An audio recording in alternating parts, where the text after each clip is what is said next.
다니엘에 이어서 오늘은 예고한 대로 요한계시록을 해보도록 하겠습니다. 특별히 다니엘도 그렇고 요한계시록도 그렇고 구약의 예언서, 또 신약의 마지막 시대를 또 예언해주는 요한계시록, 이것에 대한 해석은 참 제각각이에요. 다 달라요. 그리고 또 우리가 오늘 이렇게 다루는 그런 내용도 조금씩 견해가 다를 수가 있어요. 하지만 이제 보편적으로 보수적인 성경학자들, 또 특별히 우리 브레드린 모임에서 전통적으로 또 배우고 가르쳐 왔던 그런 내용들을 중심으로 지금 하고 있어요. 요한계시록은 이것도 한 시간에 할 수 없는 방대한 분량이겠죠. 전에 요한계시록을 우리 학생회에서 전주현 형제님이 20분 만에 좀 요한계시록 요약 좀 해주세요. 그래가지고 어떻게 요한계시록을 20분에 다 할 수 있겠냐. 40분?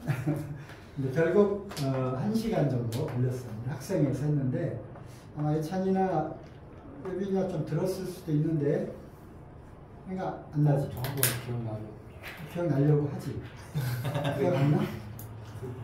들었던 거는 그래서 들어도 잘 몰랐을 거야. 그러면 또 짧은 시간에 또 쭉쭉쭉쭉 이런 내용들이 이런 식으로 전개되어 있다 하는 정도로 소개를 한 거니까.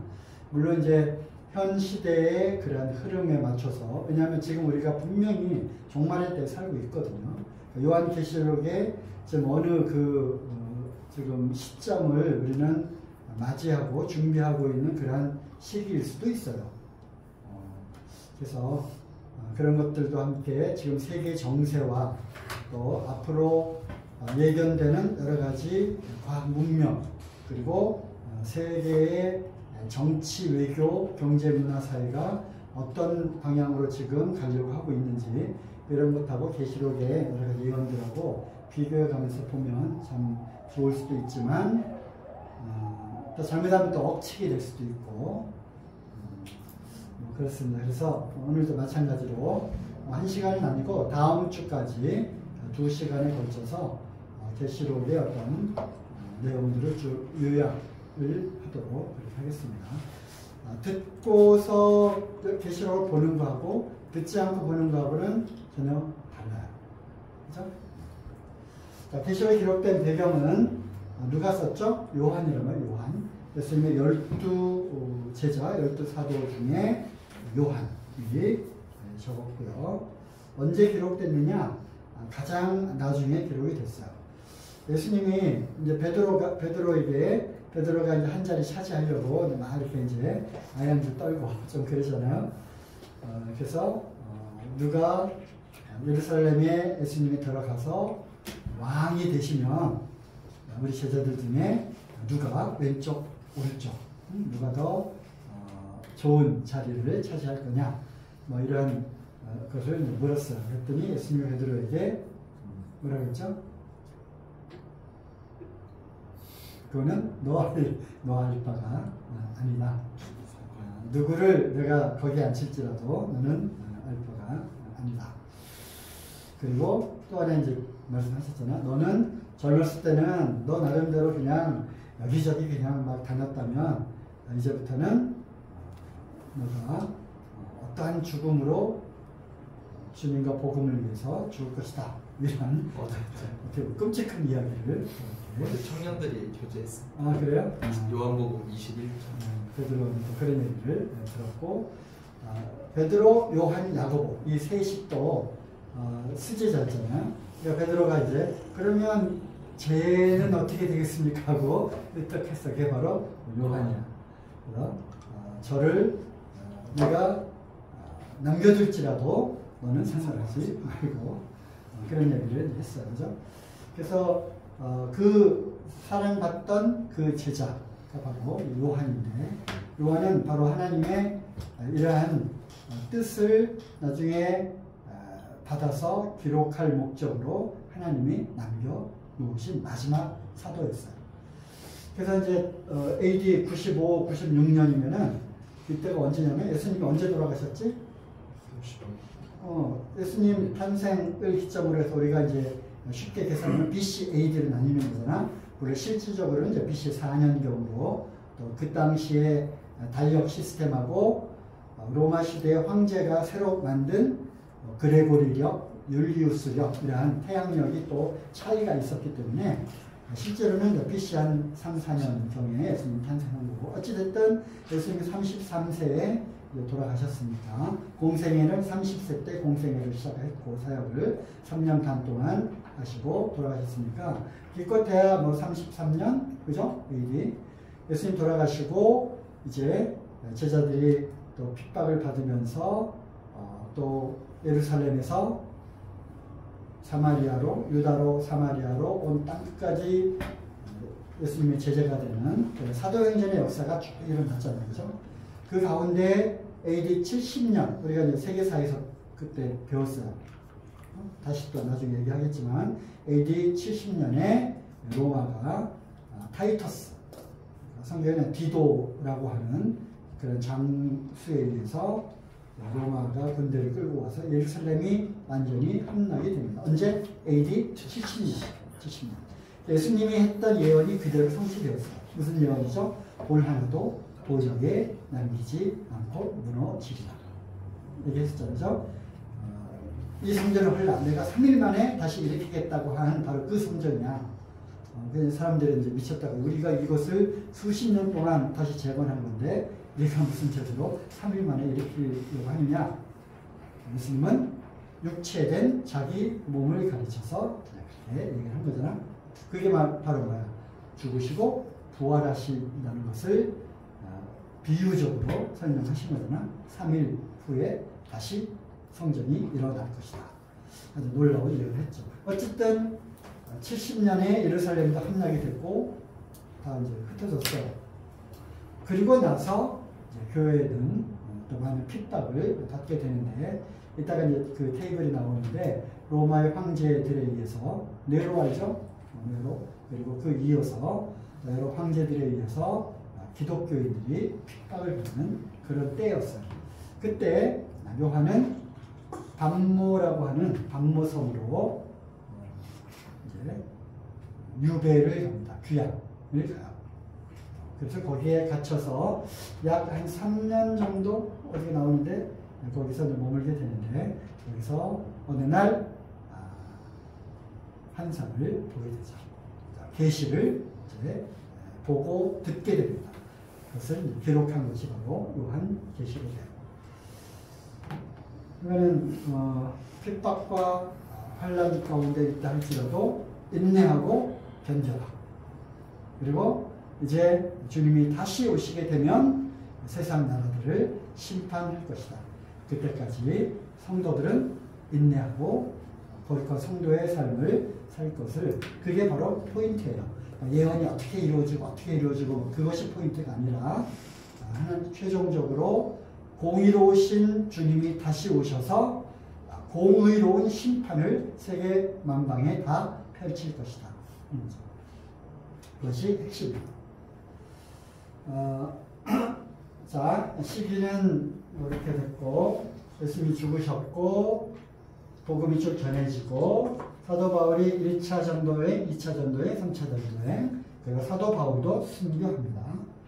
네로 시대 때 로마가 불이 타죠. 그죠? 네로는 좀 정신 이상자이었었고 영화에 보면 그런 게 나와요. 로마의 불을 이렇게 하고 그 광경을 보면서 술잔을 기울이면서 시를 쓰죠. 그리고 그 불을 밝히는 그걸로 십자가에 기독교인들을 매달아서 불태워가지고 로마 시내를 밝혔다라고 하는 그러한 순교사의 그런 이야기들이 또 나와요. 네로 시대를 거치고 특히 디도는 아까 70년에 예루살렘을 파괴한 장군이었는데 황제가 됐고요. 도미티안 황제 때 바로 가장 큰 핍박을 이제 받게 되면서 유배를 가게 되죠. 18개월이네. 1년 반 동안 반모섬에 유배되어서 그때 기록을 하게 됩니다. 자, 너 보는 것을 책에 써서 7교회에 보내라 해서 처음에 이런 계시록 이렇게 구성이 되죠. 예수님이 갇혀 있었는데 예수님이 아주 놀라운 모습으로 앞에 나타나죠. 내가 그 앞에 죽은 자처럼 그 앞에 엎드렸더니 이제 일곱 교회 사제들에게 써서 편지를 보내라 라는 걸로 시작을 하잖아. 자, 여기가 터키, 소아시아, 여기가 이제 에게해를 건너서 그리스, 여기가 그레테 섬이 있고, 바로 여기 에베소 바로 앞에 여기 반모섬이라고 하는 데가 있어요. 여기로 유명한 반모섬. 그리고 7교회는 바로 여기에 있는 거예요. 이따 다른 그림도 나올 거고, 여기가 예루살렘, 여기가 안디옥, 그리고 터키, 소아시아, 사도 바울의 전도 여행, 우리가 이제 성경 지도도 우리가 다시 한번 볼 거예요. 이렇게 갔고, 2차 때는 여기 건너서 이제 유럽, 그리스로 들어가게 된 거고, 3차 때 다시 이쪽으로 해서 예루살렘으로 돌아가는 거예요. 자, 나타나신 그 주님은 인자 같은 이가 발에 끌린 옷을 입고 허리에는 금띠를 띠고 흰 양털과 눈 같고 불꽃 같은 눈으로 풀무에 달려있는 빛난 주석 같은 그러한 발, 그리고 목소리는 많은 물소리였고, 오른손에는 7별을 딱 붙잡고 있었고, 입에서 나오는 것은 좌우에 날선 거미, 말할 때마다 칼이 나오는 거야. 칼이. 응? 예수님의 이 말씀은 이게 말씀이에요. 하나님의 말씀. 그리고 그 칼이 공의로운 심판을 하기도 하고, 또 히브리서에 보면은 하나님의 말씀은 좌우에 날선 어떤 칼과도 같아서, 검과도 같아서 우리의 영혼과 골수를 찔러 쪼갠다고 되어 있어요. 그러니까 하나님의 말씀이 이 심령 가운데 탁 들어가면 앞으로 찔리는 거야. 찔려. 막 칼로 막 후비잖아. 그죠? 그리고 어떨 때는 이 말씀이 우리를 또 위로하기도 하고, 또 죽은 자가 아들의 음성을 들을 때가 오나니 곧 이때라. 죽은 자는 살아난다. 그래서 말씀은 또 살리기도 하고, 이 말씀은 정말 그 능력이 있는 거예요. 그런데 요한에게 나타난 주님은 입에서 말할 때마다 칼이 되어서 나오는 그런 말씀. 그 다음에 얼굴은 아주 햇빛처럼 그냥 아주 그 밝은 그런 모습으로 이렇게 오셨어요. 이것이 부활하신 주님의 모습입니다. 그리고 이제 내가 본 것과 이제 있는 일과 장차 될 일을 기록하라. 그래서 이렇게 계시록이 시작이 됩니다. 주님이 나타나셨고 주님이 명령을 하시죠. 내가 본 것을 기록하라 해서 쭉 기록을 합니다. 그리고 지금 있는 일도 기록을 해야 되겠죠? 그것을 이제 지금 있는 일, 어떤 일이 96년, 95, AD 95년, 96, 97년 그때 일어났어요. 교회들이 막 여기저기 세워지면서 그 교회들이 핍박받고 있는, 어려운 가운데 처해 있는, 현재 일어나고 있는 일들이에요. 그리고 각각 7교회의 사자들에게 편지를 보내요. 그리고 이제 앞으로 되어질 일들, 즉 교회가 겪게 될 일들, 또 교회가 휴거된 이후에 땅에 남아있는 왕과 나라와 민족들이 겪게 될 일들, 바로 이것이 이제 그 당시로 보면은 미래에 일어날 일들이잖아. 마치 다니엘이 바벨론 왕의 그때 왕의 꿈을 알아맞히고 해석하는 그때 다니엘에게 나타나셨잖아요. 그러면서 바벨론 시대의 왕이시여, 왕은 지금 아주 무한한 영광을 누리고 있습니다 하면서 왕 이후에 또 다른 왕과 나라들이 일어날 거다라고 예언을 한 거잖아. 그게 지난 시간에 배웠잖아. 그렇게 해서 메데, 바사, 페르시아, 헬라, 그리스, 로마 이런 나라들이 차로 나타날 것을 신상을 통해서 또 짐승의 환상을 통해서 또 보여주셨잖아요. 그것처럼 장차 일어날 일을 이제 요한을 통해서 이제 기록을 해 놓은 거야. 그리고 이 기록의 맨 마지막은 뭐야? 아멘 예수 그리스도여 오시옵소서 하자 내가 곧 오리라. 그리고 예수님 마라나타는 이제 고린도 쪽에 나오는 거고 예수님이 다시 오실 거를 약속하셨잖아.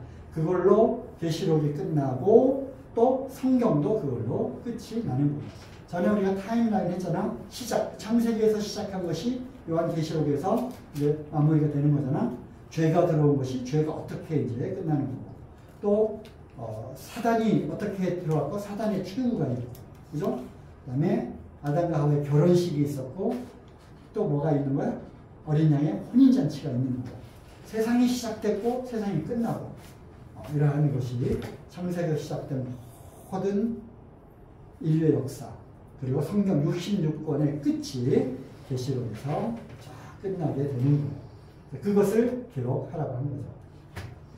자, 이후에 내가 보니 하늘에 열린 문이 있는데 내가 들은 바 처음에 내게 말하던 나팔 소리 같은 그 음성이 가로되 이리로 올라오라.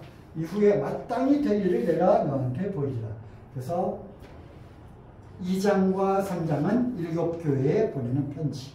그리고 4장은 이제 요한 너 올라와라. 그래가지고 하늘로 요한이 다 올라갑니다. 하늘로 올라가서 엄청난 장면들을 보게 되죠. 그죠? 보게 되고 거기에서 앞으로 되어질 장차 될 일, 마땅히 되어야 할 일을 요한에게 보여주고 어떤 때는 요한이 막 물어봐요. 이거 도대체 이게 뭡니까? 장로가 또 나타나서 가르쳐주기도 하고 그런 것들이 계시록에 들어게 되어 있어요. 계시록은 참 흥미진진합니다. 하지만 우리가 읽어도 잘 어렵잖아. 그리고 계시록 함부로 읽지 말라고 이런 얘기도 있어요. 그리고 이 계시록이 너무나도 막 이상하게 해석되고 막 그러다 보니까 그래도 너무 중요한 말씀이기 때문에 66권 어느 책보다도 더 심하게 공격당하고 심하게 왜곡되고 이단 종파들이 이걸 가지고 막 이렇게 한 거야. 가장 이단들이 좋아하는 성경이 창세기 그리고 계시록. 특히 뭐 선악과 뭐 여기서부터 뭐 여호와의 증인 뭐 이런 이거는 선악과에서부터 시작하는 거거든요. 그래서 창세기하고 요한계시록을 이단 종파들을 제일 좋아해. 반면에 우리 구원받은 성도들은 제일 또 안 읽는 성경 중에 하나가 계시록이다. 계시록 잘 봐야 돼요. 또 연구하고 공부하고 모임에 아주 훌륭한 그 교사들이 있고 학자들이 있어요. 사실 이 자료들도 봉수원 모임의 이강국 형제님 아주 훌륭한 성경 학자야. 우리 모임에 그런 훌륭한 분이 있다는 거 참 잘하는데 책자로도 나왔고 GATV 들어가면 요한계시록 강의 20몇 개가 있어요. 그거를 내가 1.5배속, 2배속으로 그때 다 이렇게 들으면서 그때도 필요한 것들은 정지 캡처해가지고 내용을 따온 거예요. 자세한 거는 GNTV의 요한계시록 강의를 보면 좋을 거예요. 일강국 형제님 말고도 다른 모임 형제님들도 계시록을 강의를 잘 해놓으신 분들이 또 있어요. 자, 이제 있는 일 7교회 2, 3장 그리고 올라오라 해서 어쩌면 이것을 우리가 교회 휴거로 해석을 하고 있어요. 왜냐하면 요한을 통해서 이 올라오라라고 한 그거 올라오라 바로 교회의 휴거죠. 그리고 교회가 여기에 있는데 이 4장 이후로는 교회가 한 단어도 나오지 않아요. 그래서 교회는 이제 올라가고 환난 전에 그리고 7인, 7 나팔, 7 대적의 심판이 쭉 있게 되는 그래서 교회가 환난을 여기서부터 환난을 통과할 건가 교회가 환난 중간에 휴거될 건가 환난 전에 휴거될 건가에 따라서 또 해석이 달라요. 그리고 우리 브레드렌 우리 형제 모임에서는 그 전천년선 전천년 천년왕국 전에 환란이 있고 환란 전에 성도들의 휴거 교회의 휴거가 있다. 그리고 이 기간은 다니엘 71에 마지막 한 일에, 그죠? 7일에 62일에 더하면 69잖아. 그리고 한 일에. 그래서 특별히 떼어서 얘기했어요. 71회라고 참 얘기 안 하고 7일에 62일에 그리고 한 일. 그래서 그거는 이제 이스라엘에 대한, 왜냐하면 이스라엘을 포로로 잡혀와서 바벨론에서 보여준 현상이었고, 결국은 포인트는 이스라엘의 회복과 장차 일어날 이스라엘을 중심으로 한 그런 역사에 대해서 이제 예언을 한 거기 때문에 이스라엘에 남아있는 그 7년은 분명히 이루어질 거다. 그때가 언제냐? 교회가 휴거되고 나머지 7년이 이스라엘을 중심으로 한 그 7년이 일어나게 될 거고, 이거는 예수님이 말씀하신 마태복음 24장에 이따가 좀 찾아볼 거예요. 또 나오고, 예수님이 다시 오신다고 하는 그 재림의 때, 종말의 때 어떤 일이 일어나겠습니까? 물어본 것에 대한 답변. 그 답변 가운데 예수님이 기가 막힌 이야기를 하죠. 다니엘이 말하는 것, 그거를 너희들이 기억하는 거예요. 그러니까 어떤 사람들은 다니엘의 70일에는 이미 예수님이 오심으로써 다 이루어졌다라고 이야기를 하지만 잘못된 거죠. 그죠? 왜냐하면 예수님이 이때를 얘기한 거니까 다니엘의 말한 거를 기억하라. 그렇습니까? 그리고 7년 환란이 끝나면 다시 공중에서 혼인잔치를 돌렸던 그 신랑 신부가 만났던 그 이제 성도들이 다시 지상으로 예수님과 함께 구름 타고 구름과 같은 그러한 수많은 성도들이 다시 지상으로 내려와서 1000년 동안 천년 왕국이 일어나게 됩니다. 사자들이 어린양과 뛰놀고 사풀의 손을 얻어보고 그거 있어요? 그거 이루어지고, 그리고 계시록에 나와요. 사단이 무저림에 이제 갇히게 되고 천년이 지나면 잠깐 놓일 것이다. 잠깐 놓일 것이다. 그리고 사단이 이제 맹렬하게 사람들을 끌어다가 하나님과 대적하는, 그리고 인류 최후의 전쟁, 하나님과 사단과 이제 최후의 전쟁이 일어나게 되고, 그리고 세상은 끝나고 새 하늘과 새 땅이 열리게 됩니다. 그게 뭐야? 새 하늘과 새 땅? 신천지. 신천지 아니야. 좋은 단어들은 다 이단들이 갖다가 쓴 거죠. 자, 뭐 반복해서 계속 나옵니다. 원보섬에 요한이 유배됐고, 그 다음에 너 본 것 기록했고, 지금 있는 일 기록했고, 장차 일어날 일들도 쭉 기록을 했습니다. 거기에 이제 순서대로 보면 7인. 이 인은 뭐야? 이 옛날에는 그 영화 같은 데잖아.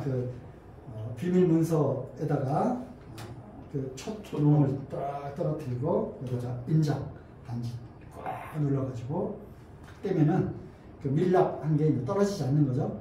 그래서 이걸 갖고 가다가 혹시 떨어졌다 그러면 그건 열어서 본 거잖아. 처형되는 거지. 그래서 그래서 두루마리에 인이 7개가 있는데 그걸 하나씩 떼면서 이제 일어날 일들을 이야기를 합니다. 7번째 인을 딱 떼면서 그 7인이 다시 7나팔로 연결이 돼요. 그래서 천사가 나팔을 불매, 첫 번째 나팔을 부니까 어떤 일이 일어나고, 두 번째 천사가 또 나팔을 또 부니까 어떤 일이 일어나고, 그래서 7나팔이 이어지게 되고, 또 마지막 7나팔째를 딱 부니까 또 뭐가 열리는 거야? 7대접이 또 쫙 열리는 거야. 엄청난 그런 혼란, 엄청난 심판이 쫙 7대접 하나를 쏟을 때마다 이 지상에 엄청난 일이 일어나게 되는 거야. 그래서 꼬리에 꼬리를 물고 7인, 7나팔, 7대접. 요것만 잘 기억하면 되고, 그 다음에 중간중간에 이와 같이 삽입된 부분이 있어요. 그래서 이런 부분들이 같이 이제 있기 때문에 뭐 계시록이 뭐 좀 해석이 어렵다 그러는데 요 흐름을 잘 알면 7장 즉 14만 4천 10장 힘센천사 11장에 두 증인이 나와요. 그 다음에 여자가 해산해가지고 아들을 낳았는데 그 붉은 용이 그 여자를 막 쫓아와서 핍박을 하게 되는 이 굉장히 그 비유가 의미심장한 비유잖아. 붉은 용이 나오고 그 여자가 임신했다가 아들을 낳고 하는 요게 삽입돼 있어요. 그리고 짐승이 두 종류의 짐승이 나와요. 첫 번째 짐승, 두 번째 짐승. 그리고 특히 짐승으로 표현된 요거는 다니엘에도 짐승이 나오잖아. 그죠? 짐승이 과연 정체가 무엇인지, 왕인지, 나라인지. 그리고 어떤 이제 다른 걸로 비유한 것이 아니라 오늘 보석 배우잖아. 보석으로 비유된 게 아니라 짐승으로 비유됐다고 하는 거는 뭔가 포악하고 대적하는 사람이 아니므니이다 라고 하는. 그 다음에 재림, 최후심판 예고, 그 다음에 음녀와 바벨론, 무너졌도다 큰 성 바벨론이요. 이러한 내용들이 중간중간에 삽입이 되어 있고요. 하지만 전체적으로 일곱 인, 일곱 나팔, 일곱 대접 요거는 우리가 놓치면 안 되겠죠. 어떤 사람들은 일곱 인과 일곱 나팔 사이에 3년 반 요거다. 아니면 일곱 나팔을 전 3년 반에 일어날 거다. 그건 뭐 해석에 따라서 다르게 해석하기도 합니다. 다니엘의 70일에 우리가 지난주까지 얘기했죠. 그래서 69일에가 지납니다. 예루살렘을 중건하라는 영이 날 때부터 7일에와 62일에 그리고 이제 한 일에 대한 이야기가 나오는 거고, 이때가 언제냐? 느헤미야 2장 5절에 그게 나와요. 예루살렘을 느헤미야가 아하스 어닥사스다.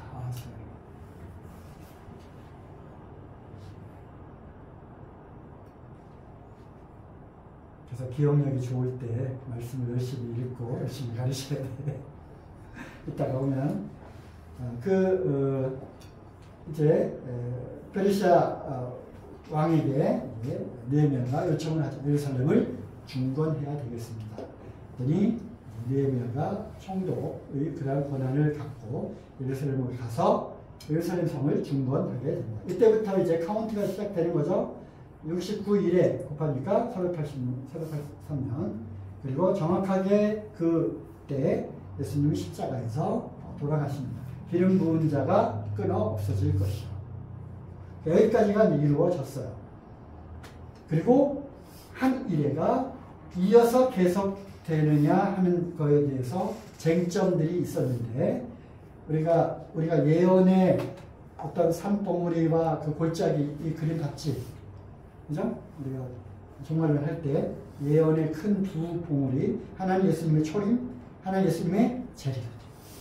그 안에 감추어진 이 시대가 결국 무슨 시대야? 교회 시대라는 거예요. 은혜의 때, 구원의 날. 유대인들에게는 결코 이해조차 할 수 없는, 어떻게 개 같은 이방인들이 돼지고기도 먹고 꼼장어도 먹고 뱀장어도 먹고 그런 것들을 율법도 모르는 그러한, 하나님도 모르고 아주 성적으로도 아주 타락하고 그런 이방인은 개와 같았잖아요. 그죠? 그러한 자들이 어떻게 감히 구원을 받아서 하나님의 백성이 돼? 이거는 유대인들에게는 상상조차 할 수 없었던 거야. 하지만 선지자를 통해서 두 개의 산봉우리 사이에 감추어져 있는 이 비밀들이 이야기되었지만 그들은 결코 알아볼 수 없었다. 예수님조차도 알아보지 못했던 그들이었잖아요. 하지만 로마서에서 사도 바울이 이 놀라운 비밀을 깨닫잖아. 그리고 우리가 무슨 얘기했지? 디스펜세이션, 경륜. 이 모든 것은 다 하나님의 경륜이야. 무슨 경륜? 유대인들을 택했지만, 성민을 유대인들을 택했지만 결국 유대인들이 예수님을 버렸잖아.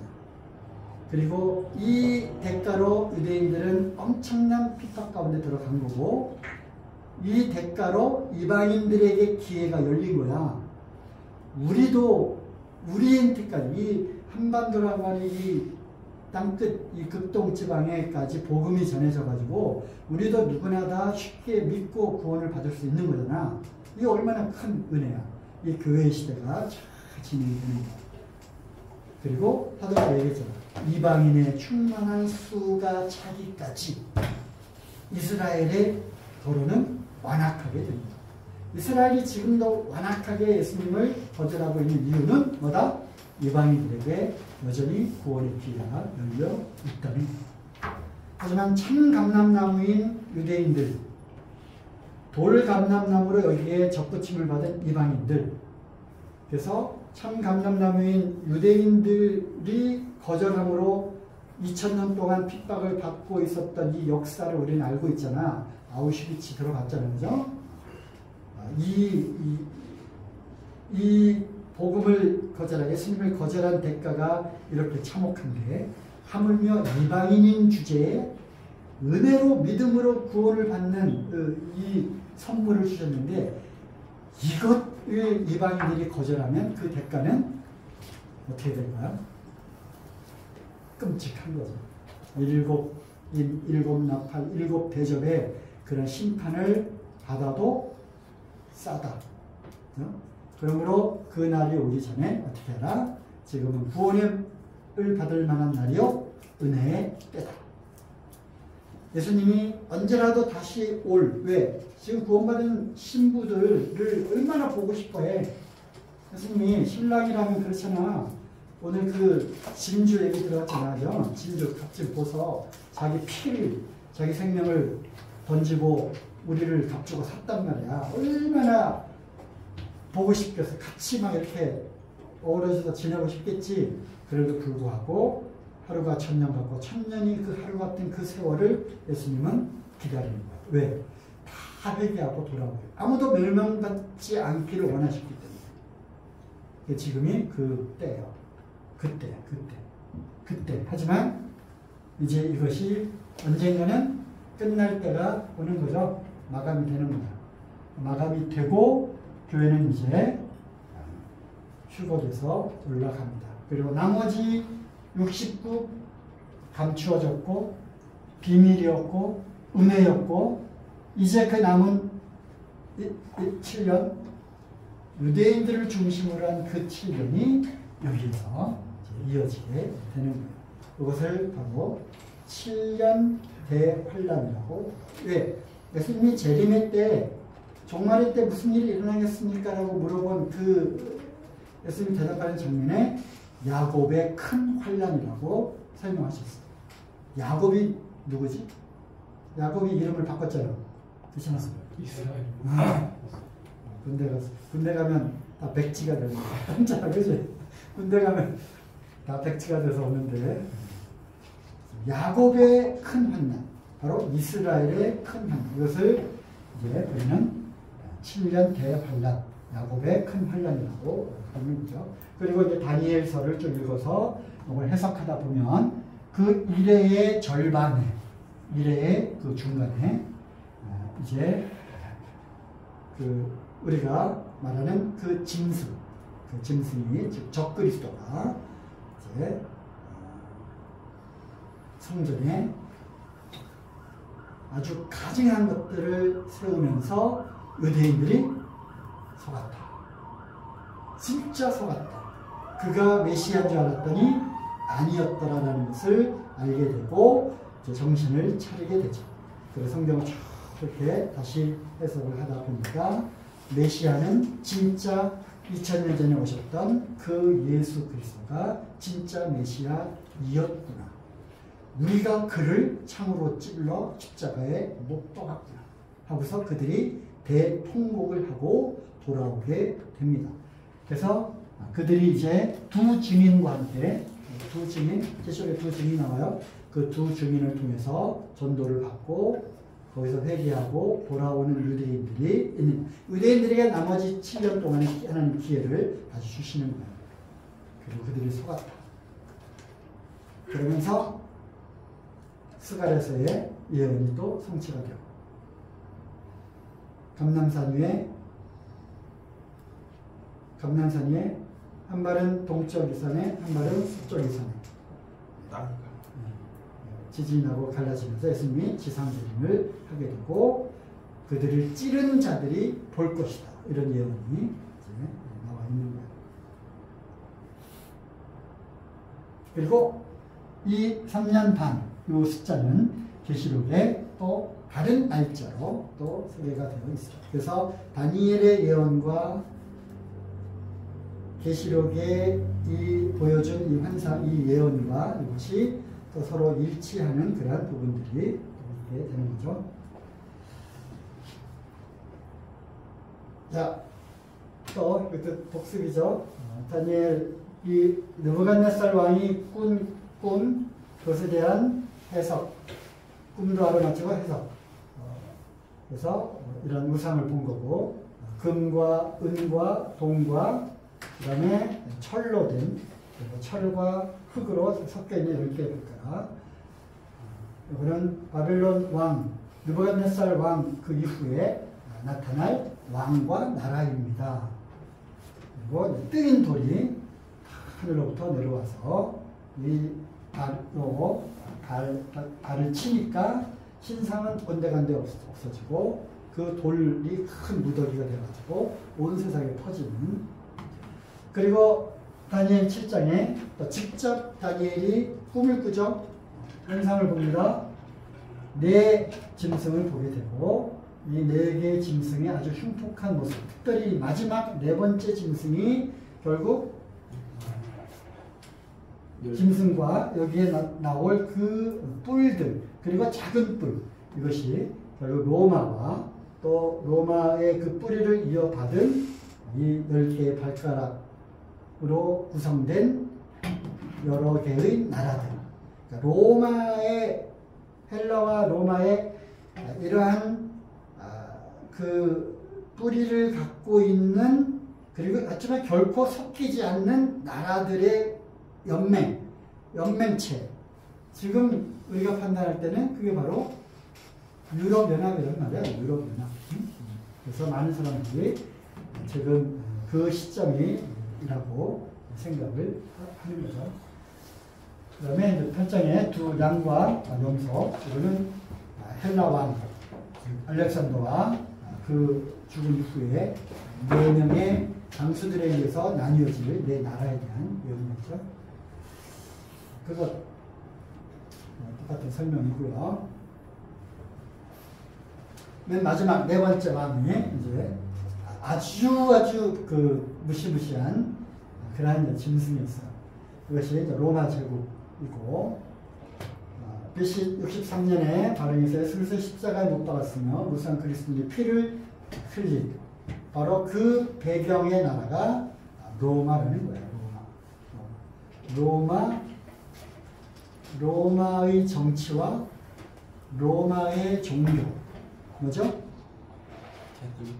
로마의 종교가 뭐야? 카톨릭. 로마 카톨릭. 무려 1000년이 넘는 그 세월들을 누구를 죽였어요? 구원받은 그리스도인들을 죽여온 어마무시한 그 세력이 바로 로마 카톨릭이에요.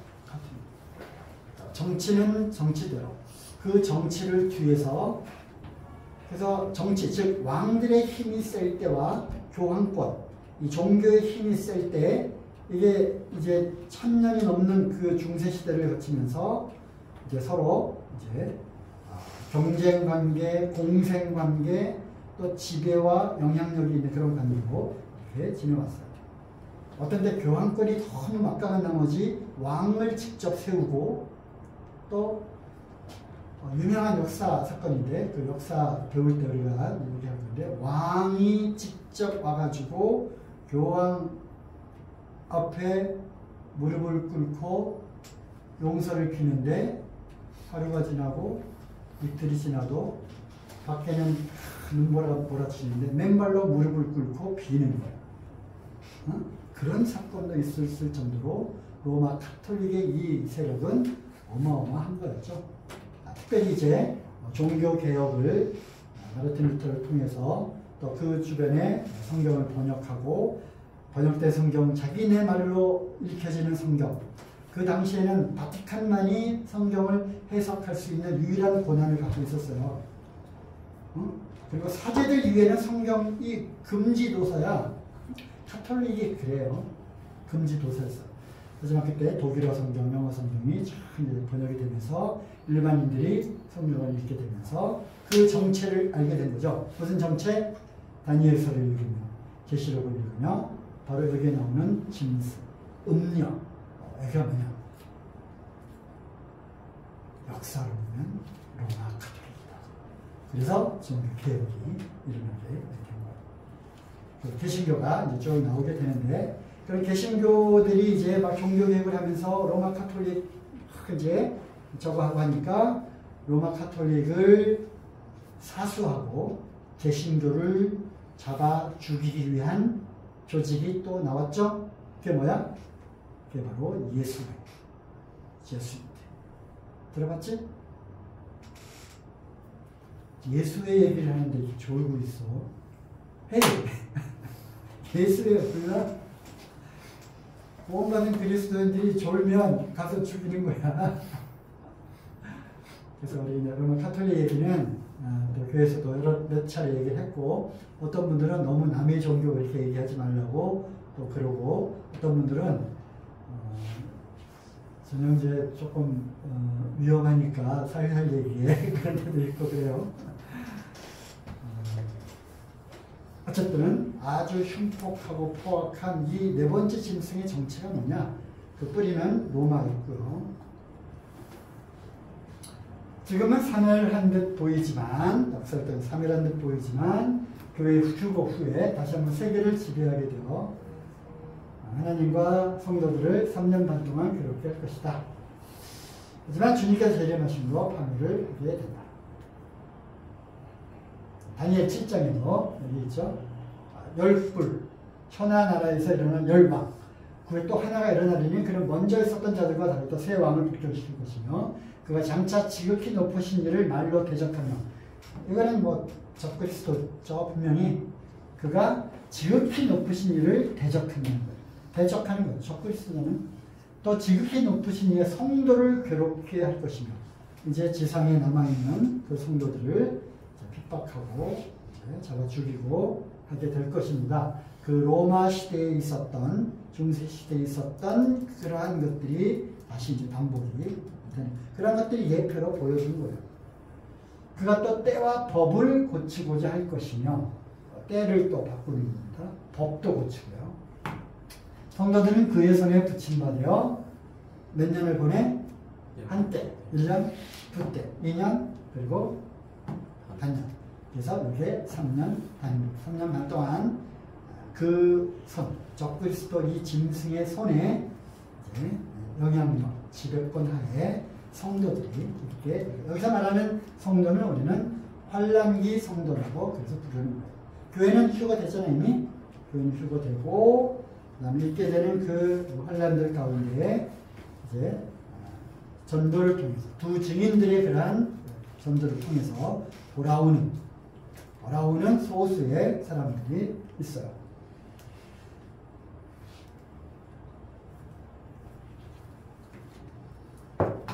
자, 지난주에 얘기한 거, 바벨론, 메데 바사, 그리고 페르시아, 그다음에 헬라가 망하고 4개 나라로 나눠지고, 그 다음에 로마가 또 포럼을 하게 되죠. 로마는, 여기가 로마, 그죠? 로마, 바티칸이 있는데, 여기, 그 다음에 여기 소아시아, 여기 이스탄불, 그 당시에는 뭐라 불렀어요? 콘스탄티노플, 황제의 이름을 붙여가지고, 그래서 여기가 동로마, 여기가 서로마. 동로마, 서로마로 이렇게 나뉘어지게 되고, 각각 다른, 비슷한 사촌이지만, 각각 다른 그런 모습을 보게 됩니다.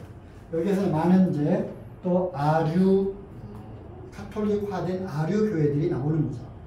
예를 들면 그리스 정교회, 그다음에 러시아 정교회, 이런 거 들어봤죠? 정교회들이 그런 거 봤잖아. 뭐 카톨릭 그 교황은 아니지만 정교회의 그 수장이 나와서 푸틴 대통령 딱 이렇게 막 하고 하는 거 있잖아. 러시아 정교회 그런 것들이 나오게 되는 거죠. 다시 등장, 죽었다가 다시 살아나는 여기 어디야? 오늘날 EU, 나토. 그래서 우크라이나, 소련, 러시아 그 전쟁을 보면서 그 뒤에는 나토가 있거든요. 미국과 나토.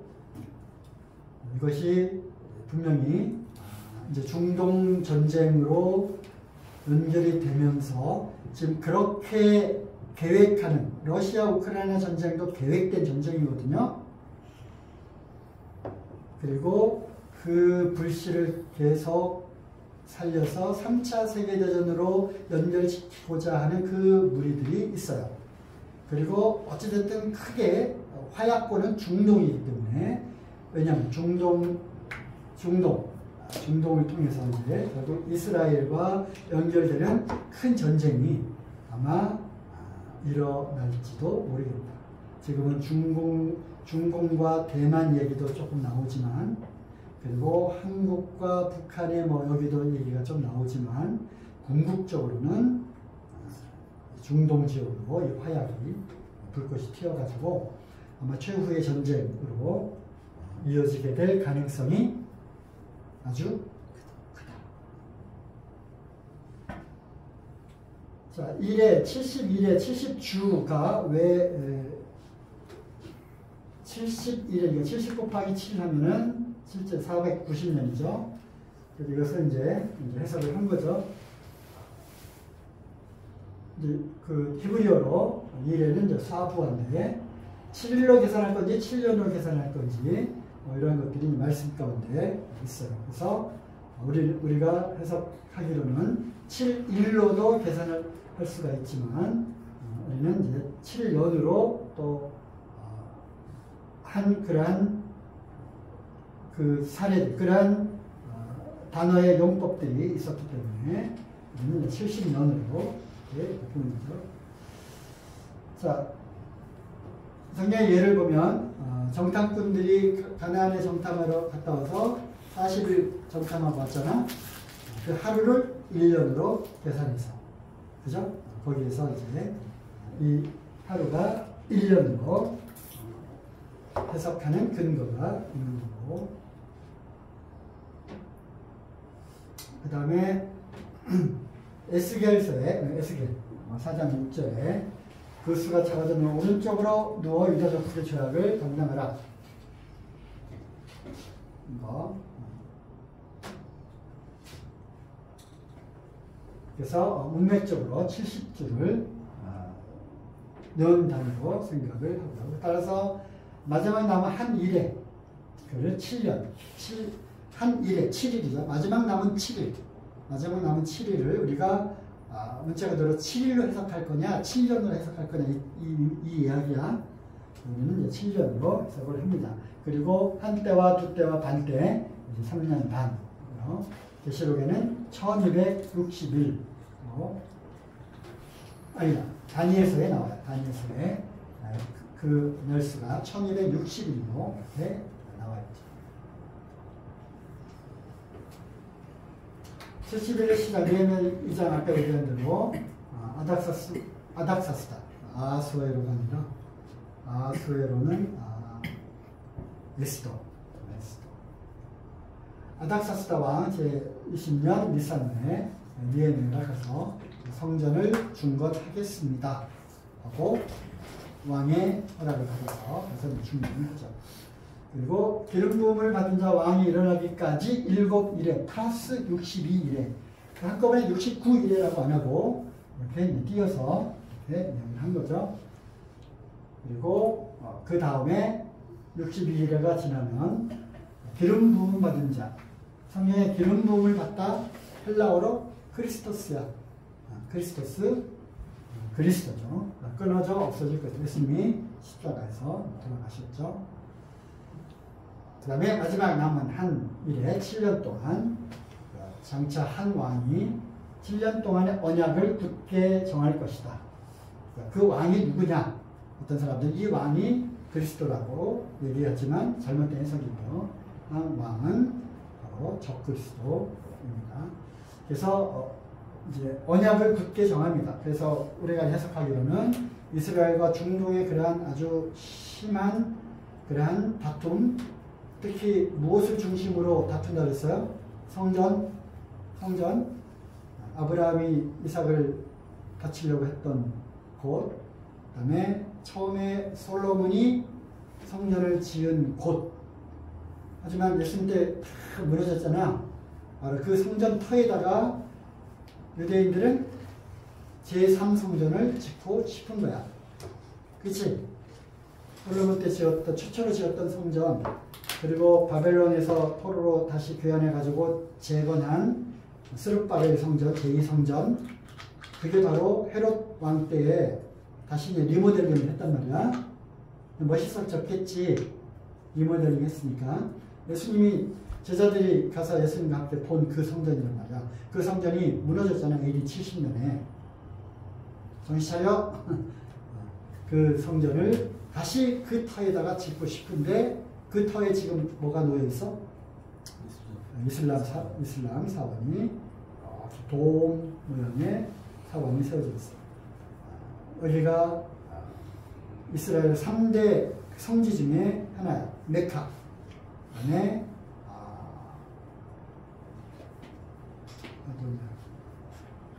어디냐? 이거 예루살렘. 있어요.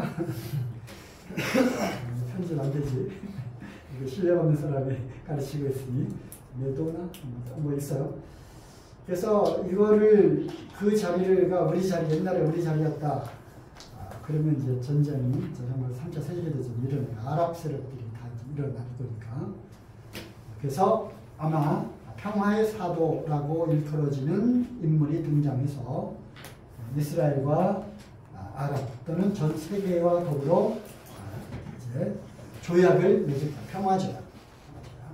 하지만 그 일의 절반에 3년 반 후에 모든 걸 다 금지하고 성전 제사를 드리는 것을 다 금지하고 금지시킬 거야.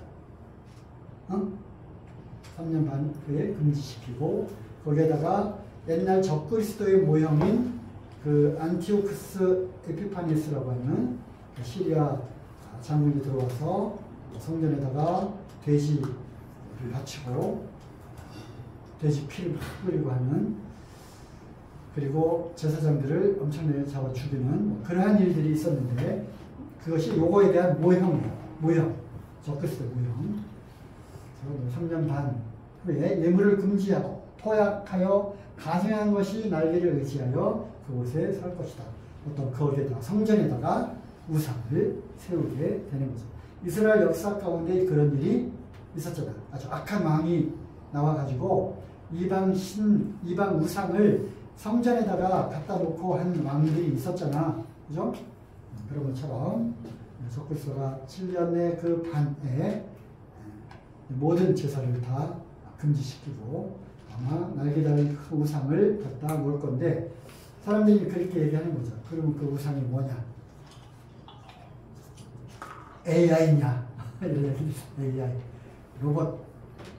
요새 로봇에다가 AI 챗 GPT 해가지고 설교를 또 설교문을 챗 GPT에서 이렇게 뽑아다가 AI가 읽어준대요. 그리고 AI 종교가 나올 거예요. 이제 분명히 이제 한번 봐봐요. AI 종교가 나올 거예요. 모든 종교들의 평화적인, 그죠? 평화적인. 모든 종교에서도 참 납득할 만한 사랑과 평화와 뭐 이러한 어떤 교리와 이런 것들을 AI가 만들 수 있는 거야. 그죠? 그럴지도 모르겠어요. 왜냐하면 짐승이라고 하는 그 비스트, BST, 짐승이라고 하는 그 단어가 666이라고 하는 숫자를 또 포함하고 있다고 그래요. 컴퓨터, 그 옛날에 나도 이제 뭐 정말론에 뭐 심취했을 때 컴퓨터, 그 알파벳은 숫자가 있잖아. 로마자가 숫자가 있잖아. 1, 2, 3, 4. V는 5. V 앞에다 1 하면 4. V 다음에다 1 하면 6, 7, 8, 9, 10. X. 그 다음에 L 50인가? L. 100도 있고. 로마 글자는 다 숫자가 있어요. 이스라엘 그 히브리어도 다 숫자가 있거든요. 그러니까 문자가 숫자가 있어. A 하면은 예를 들어 6, B 하면 12, C 하면 18 이런 식으로. 그래서 알파벳에도 숫자를 딱 부여해서 COMPUTER 숫자 딱딱딱딱 해서 딱 더하면 얼마 나오게? 666이 나와요. 그래서 컴퓨터 이게 바로 666의 시작입니다. 근데 처음에는 이제 뭐 바코드니 뭐니 또 뭐 여기 뭐 베리 칩이니 해가지고 그리고 그거는 뭐 상징이다 아니다 실제다 피부에다가 이식하는 뭐 이런 요즘 타투도 그냥 그리잖아. 페인트 이식 안 해도 페인트만 여기다 딱 해도 이것이 이제 그 표 마크가 되는 그런 기술들이 이렇게 다 나와 있어. 그리고 AI 기술도 엄청 발전하고 하니까 지금의 기술력으로 보게 될 때 아마도 이것이 없이는 매매를 하지 못하게 하는 그 짐승의 표, 그 표와 함께 그 짐승, 이 짐승이 아마도 첨단 그 과학 기술로 무장돼 그런 기술을 사용하는 그런 것이 되지 않을까 또 생각을 하게 됩니다. 이래서 이단 정파들이 많이 나오는 거야. 자, 다니엘 71회 계속 반복해서 62일에까지 끝나고 기름 부은 자가 끊어 없어질 것이며 그 다음에 69일에 후에 메시아가 끊어 없습니다. 그래서 날짜를 다 계산했죠. 날짜 다 계산해서 2년 365일로 이렇게 계산해가지고 실제 이런 날짜를 상세하게 계산한 사람들이 있어. 태양력으로 또 유대력으로. 그래서 계산해가지고 이 날짜와 이 연도가 딱 맞아 떨어지는 것을 또 입증하고 그리고 이제 그렇다면 그걸로 바라보게 되었을 때 언제 또 이런 일이 일어날 것인가를 또 계산하는 그래서 아담으로부터 지금까지 5600 몇십 몇 년, 뭐, 유대력 또는 그렇게 해서 계산하는 그런 사람도 있고요. 창조과학회의 김명헌 교수 혹시 들어봤어요?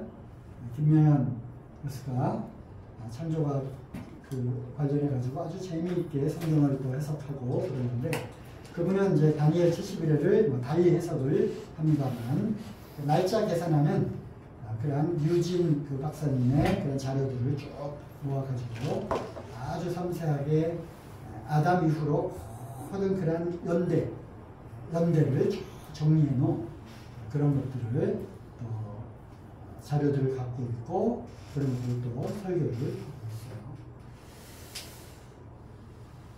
자, 다 설명했고 한 때와 두 때와 반 때 날짜로는 1260일을 지내게 될 거다. 1260일 이것이 다니엘서에도 나와 있고 계시록에도 나와 있고 계시록에는 42개월로 한번 찾아봅시다. 계시록 12장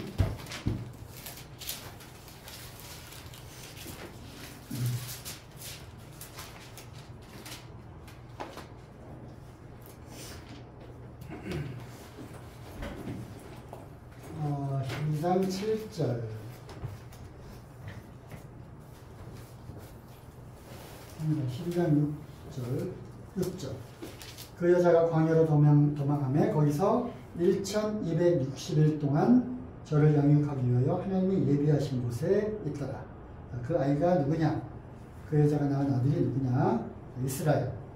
이스라엘이 핍박을 받아서 1260일 동안 이제 숨어 지내게 되는 1260일이 계산하면 얼마라고? 40일이요. 3년 반. 한때와 두때와 반때. 다니엘이 말한 한때와 두때와 반때가 바로 계시록의 1260일이라고 이제 봅니다. 그 다음에 11장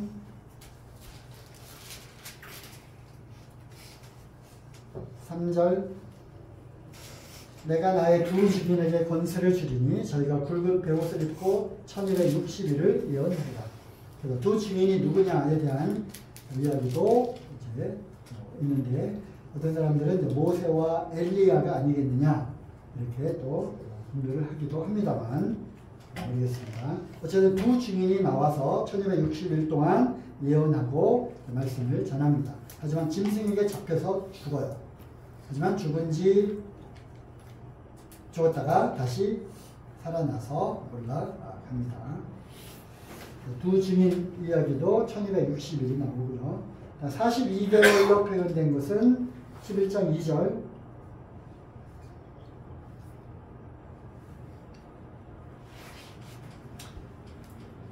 성전 마당은 청량하지 말고 그냥 두라. 이것을 이방인에게 주었은즉 저희가 거룩한 성전이죠. 이방인들이 바로 42달 동안 짓밟으리라. 42달은 몇 년? 3년 반, 1260일, 한때, 두때, 반때. 그래서 이런 것들을 이제 해석을 쭉 해서 맞춰보다 보면 후 3년 반에 이제 성전을 더럽히는 그런 일이 일어나게 됩니다. 13장 5절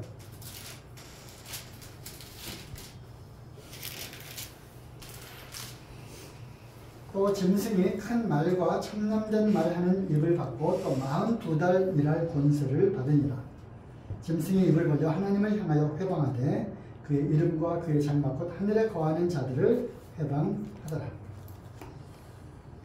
그래서 여기도 42개월이 나오죠.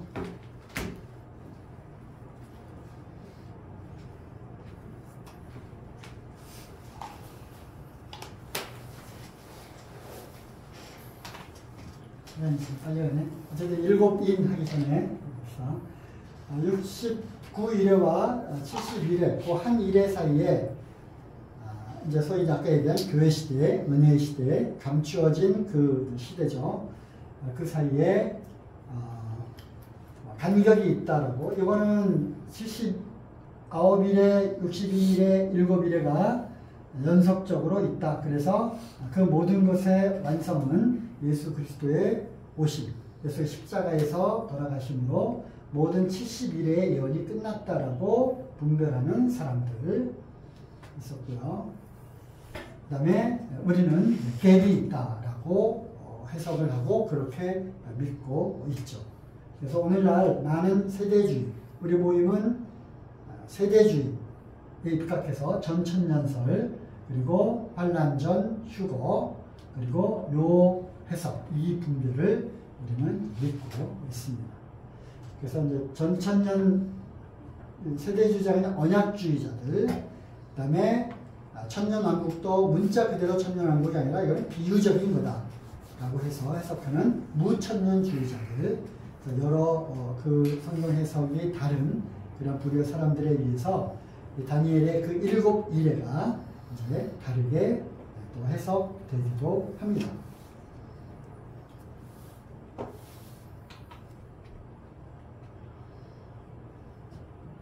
이제 안 보고도 다 이거 타임 테이블 그릴 수 있지? 응? 자, 성전, 솔로몬, 다윗 때까지 성막 생활을 했잖아. 솔로몬이 성전을 지었지? 그죠? 그게 바로 제1성전, 솔로몬 성전. 그리고, 이제 바벨론으로 포로 잡혀갔다가 다시 돌아와서 1차, 2차, 3차로 돌아와서 성전을 다시 재건하게 되는데, 그때 바로 스룹바벨. 그리고 예수님 당시에 남아있던 성전이 바로 스룹바벨 제2성전이고 헤롯 대왕이 리모델링을 했죠. 예수님 때는 제2성전을 본 거예요. 이것이 AD 70년에 성소와 성읍을 무너뜨리고 다 없어졌고, 그 다음에 이스라엘이 흩어지게 되고 교회가 핍박을 받게 되면서 이제 교회 시대가 열리게 되고, 그 다음에 휴거가 일어나게 되고, 다니엘의 그 7일의 7년이 시작이 되면서 여기에 인과 나팔과 대접의 심판이 계속이 됩니다. 그 한 일의 중간에 이제 어떤 조약을 파괴하고 성전에 아주 가증한 것들을 세우게 되면서 남아있는 3년 반, 전 3년 반, 후 3년 반의 역사가 달라지게 되는 거죠. 그리고 다시 예수님이 지상으로 재림해서 이제 천년왕국이 일어나게 되고, 그때 사단이 잠깐 거기에 결박되었다가 잠깐 동안 놓이게 되는 그런 일이 일어나게 됩니다. 예수님의 감람산 설교도 마찬가지, 언제 어느 때에 이런 일이 일어나겠습니까? 하면서 이제 감람산에서 말씀하신 것도 예수님이 다시 오실 때와 재림의 때, 그것도 연이어서 말씀을 하시지만 분명히 시간적인 간격이 있다는 거예요. 그렇죠?